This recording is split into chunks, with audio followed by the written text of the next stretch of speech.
प्रक्रियेचा सोडा. मूळ जो सामाजिक दृष्ट्या मागास इथला ओबीसी बलुता आलुता भटक्या विमुक्त जाती आहेत त्यांच्या प्रतिनिधित्वासाठी संविधानानं मंडल आयोग स्वीकारला. त्याचं पंचायत आहे सगळं मला माहिती तुमचं. हा मग माझं सगळं माहिती आहे तुम्हाला. मला माझा प्रश्न तेवढ्यावरच आहे ना, मला दुसरं काय बोलायचं आहे. नाही, माझं अभिप्राय हे होतं की तुम्ही त्या ह्याच्यावरती पण बोलावं की कालची निवड ती कोणत्या पद्धतीनं झाली. अरे दादा ऐका की तुम्हाला असं म्हणायचं आहे का की राष्ट्रवादी वर्सेस काँग्रेस वर्सेस, अजून आम्ही तिथं पोहोचायला लेट टाइम आहे. नाही नाही नाही नाही चुकीचं जे चळवळीतलं चुकीचं काय चुकलं सांगा ना. माझं म्हणणं असं आहे की इथं एखादा बेरड रामोशी, एखादा कुंभार, लोहार, सुतार, धनगर असा कोणतरी माणूस इथं बसायला हवा होता. इथं जो काय त्यांचं सोशल डिस्क्रिमिनेशन झालं असेल त्या शिंदे घराण्याबरोबर, काय मागास, कुठलं मागास पण आलंय त्यांना. अदर बॅकवर्ड क्लास मधला दाखला त्यांना कसा मिळाला असेल. मग ते आता माहिती घ्यावी लागेल तुम्हाला. हो माहिती प्रश्नच नाही, आम्ही घेणार ना. हे बघा ओबीसी मधलं ऐका, ओबीसी बनायला इथं त्या जातीमध्ये त्या जात समूहामध्ये जन्माला यावं लागतं आणि जन्माला आल्यानंतर त्या सामाजिक यातना भोगाव्या लागतात. त्यावेळी ते सामाजिक दृष्ट्या मागास ठरतात. दौंडच्या नगराध्यक्षपदी दुर्गादेवी जगदाळे यांची निवड होते. फलटणच्या सभापतीपदी भोसलेंची निवड होते. बरोबर. कोल्हापूरच्या महापौरपदी रूपराणी निकम यांची निवड होते. आता मग ओबीसी आलुता बलुता एकही दिसणार नाही महाराष्ट्रामध्ये इथून पुढे.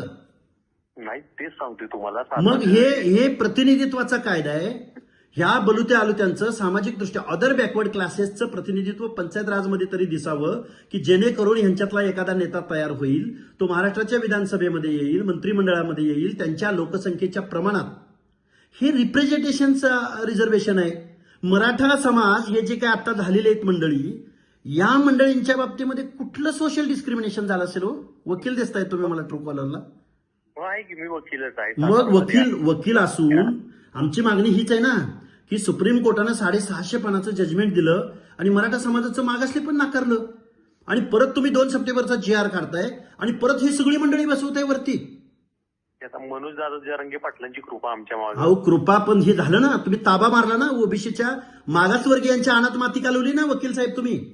नाही पण ते आम्हाला आता ते सिद्ध झालं ना आमचं. म्हणून काय सिद्ध झालंय? अहो हे बेकायदा आहे. मी तेच म्हणतोय ना, माझं स्टेटमेंट तुम्ही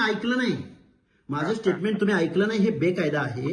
हे सुप्रीम कोर्टाला मान्य नाही, अनेक स्टेट बॅकवर्ड कमिशन्सना मान्य नाही, हे केंद्रीय मागासवर्ग आयोगाला मान्य नाही. म्हणून तर शासनानं बेकायदा GR काढला. तो कोर्टात चॅलेंज आहे. पण इकडे तुम्ही ताब्यावर ताबे मारत सुटला ना.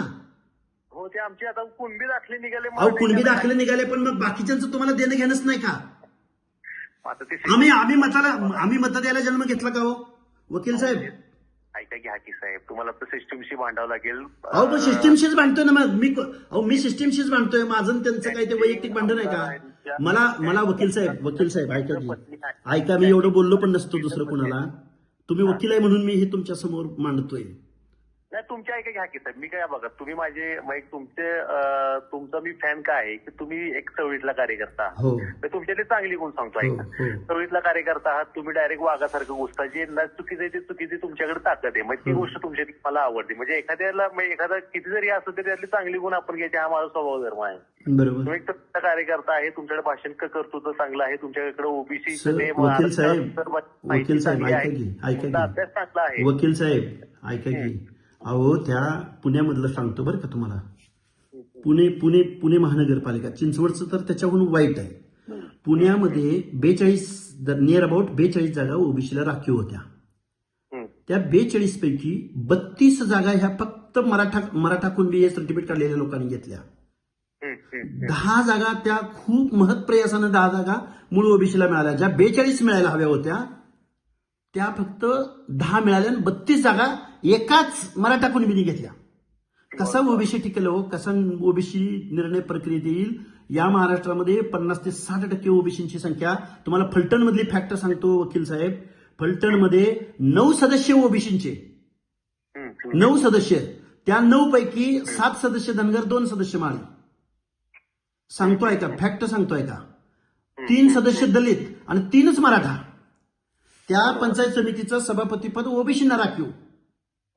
या निंबाळकर राजेंनी दोघांनी मिळून पै पाहुण्यातल्या मंडळींना त्या काहीतरी शिवांजली भोसले यांना सभापतीपदी बसवलं. अहो आमची मतं किती, ओबीसीची मतं किती, गावच्या गावं, तालुक्याच्या, अहो तुमच्या आमदार केला आम्ही, खासदार केला आम्ही, या राजेला द्यायचं का त्या राजेला द्यायचं त्याला आम्ही, आणि तुम्ही आम्हाला पंचायतीचं पण सभापतीपद पण देईना तुम्ही. हा इनजस्टिस आहे, हा सोशल ही कसं सांगा बरं, मला कळत नाहीये. त्यांना द्यायचंच नाही, त्यांचं म्हणणं नाहीच द्यायचं. मग ही जर माणसं, ही मंडळी जर देश स्वतंत्र होताना असती तर आम्हाला मताचा बी अधिकार दिला नसता. राव बोलू त्याला गावातल्या लोकांना सगळं यांनी ताब्यात घेऊन ठेवलं असतं. साहेब ऐका की सातारमध्ये जी निवड झालेली आहे त्या आमदारांच्या स्विद्ध पत्नी आहेत. अहो आमदारांच्या पत्नी आहेत म्हणजे मागासवर्गीयाचं आरक्षण घेऊन त्या पदावर जायचं का? ते कुणब्यांचा दाखला त्यांच्याकडे आहे. अहो कुणब्याचा दाखला आहे म्हणजे काय, कुठनं काय आकाशातनं तोडून आणलं का? ज्यांच्यापासून संरक्षण पाहिजे त्यांनीच आमच्या बोडक्यावर ओबीसीच्या बसल्यावर कसं व्हायचं? संपलं ना मग ओबीसीचं आरक्षण. कसा एखादा गावगड्यातला एखादा माणूस त्यांना कॉम्पीट कसं कराल बरं तुमच्या मारामारीमध्ये कालच्या? मग ती जाऊ मारामारी झाली एवढी. हो मारामारीमध्ये बोलणार की अहो आमच्या आडातच आलं नाही तर पोहऱ्यातलं वरची मारामारी आम्ही कधी कराल, कधी समर्थ होईल? ते झालं. मी तुमच्या इथे दोन्ही बाईट सगळ्या बघितल्या तर मी म्हणायला हाके नाही. हे बघा तुम्हाला सांगू का आमची काय ताकद हो. आम्हाला कुठल्या मंत्र्यांबद्दल, देसाई साहेबांबद्दल आम्ही काय बोलणार, आम्ही शिवेंद्रराजेंबद्दल काय बोलणार? आम्हाला धरून मारतील की राव. आतापर्यंत माझ्यावर 10 वेळा हल्ले झालेले आहेत. आम्ही नुसतं म्हणतोय की राव आमच्यासाठी जे राखीव होतं संविधानानं, कायद्यानं आम्हाला दिलेलं होतं तेच आमच्या हातनं हिरावून घेतलंय. किती वाईट आहे राव, इनजस्टिस. महाराष्ट्र हा फुलेशाह आंबेडकरांचा महाराष्ट्र राहिला नाही, शिवाजी महाराजांचा महाराष्ट्र राहिला नाही. या महाराष्ट्रामध्ये ओबीसीच्या बाबतीमध्ये अन्याय होतोय, न्यायानं वागलं जात नाहीये इथल्या राज्यकर्त्या लोकांकडून. हा महाराष्ट्र हेडगेवारांचा झालाय, भिडी गुरुजींचा अजिबात हेगडेवारांची तर लांबची गोष्ट आहे. लक्ष्मण हाके हा बहुजनांचा पोरगा आहे, गाववाड्यातला पोरगा आहे. अरे तुम्हाला महाराष्ट्र दिल्लीचं तख्त रिकामी पडलंय ना. अरे तुम्ही दिल्लीची विचार करा की तुम्ही गावगाड्यातल्या बलुत्या बरोबर काय बांधताय? द्या ना, सोडा ना 1-2 जागा. एखाद्या पंचायत समितीचं सभापतीपद जर एखाद्या ओबीसीला गेलं तर अडचण काय तुमची? गावगाड्याला पाय बांधून मारायचे त्यांना हाके साहेब. अहो बघा ना, आता तुम्ही मला सांगा ना, तरीच त्यांना ह्या आताची जी पार्टी आहे बीजेपी त्यांना ही दरीच सगळी संपवून टाकायची आहे. त्यांना अंगारे, दुपारे, बुवाबाजी हे तर वाईटच. हे तर अजून लय पुढची गोष्ट आहे. तांबोळ्याचा, कोष्ट्याचा, वाण्याचा, न्हाव्याचा सगळी लोक ही त्या बुवाबाजीमध्ये अडकवून ठेवले. मान्य आहे मला. आता मग आम्ही केलंच ना, आम्ही काल अल्टिमेटम दिलं होतं मी 12 वाजेपर्यंत जर नाही त्यांचा राजीनामा झाला तर आम्ही उपोषणाला बसू. आम्ही सांगितलं काल. की सातारमध्ये आलो मी तुमच्या मागे भेटू, प्रश्नच नाही. हे बघा भेटू की, पण मला माझा विषय, मी एक आंदोलक म्हणून मी माझी एक काहीतरी लाईन आणि लेंथ ठरवून घेतली ना. मी जर प्रत्येक विषयात बोलत राहिलो तर माझा विषय इकडे निघून जाईल ना. मी उद्या तुमच्या मारामारी, अरे त्यो काय आणि ह्यो काय, दोघं पण आमच्याबद्दल कोण कुठं बोलतंय? ह्यांच्या कॉन्ट्रोवर्सीमध्ये ह्यांच्या दोघांची रेस लागल्या. पण आम्हाला खरा हक्क आमचा आहे तिथला अध्यक्षपदाचा, ते राहिलं बाजूला. हक्क तुमचाच होता हाके मग मी तेच बोललो ना. मी तेच बोललो ना. ज्या पद्धतीने निवड झाली, ज्या पद्धतीनं तेच बोललोय मी तेच बोललो की मी दुसरं काय बोललो त्याच्याबद्दल तुम्ही ते बोलावं असं मला वाटतं. अहो तेच बोललोय. बातमी तेवढीच दाखवली मी तुम्हाला. पूर्ण ह्याची एबीपीची पूर्ण लिंक पाठवतो. मी त्यात काय काय बोललोय. मी अगदी जयकुमार गोरे साहेबांबद्दलही बोललोय त्यामध्ये. पण आता चॅनल ते दाखवतच नाही, त्याला काय करायचं? तुम्हाला सगळी लिंक पाठवतो. साधारणपणे अर्धी बाईट झाल्यानंतर मी गोरे साहेबांबद्दलही बोललोय, तेही पाठवतो तुम्हाला. नाही, इथून पुढे काय होणार आहे हाके साहेब, तुमच्यासारख्या चळवळीतले जे कार्यकर्ते, बहुजनांची पोरं आहेत, मराठ्यांची पोरं जी काय चळवळीत उतरणार, रस्त्यावरती उतरणार आहे, त्यांचं दाखवायचं नाही. ही संपलंय सगळं. काय सांगू तुम्हाला आता. ही बोलू साहेब, बोलू. धन्यवाद.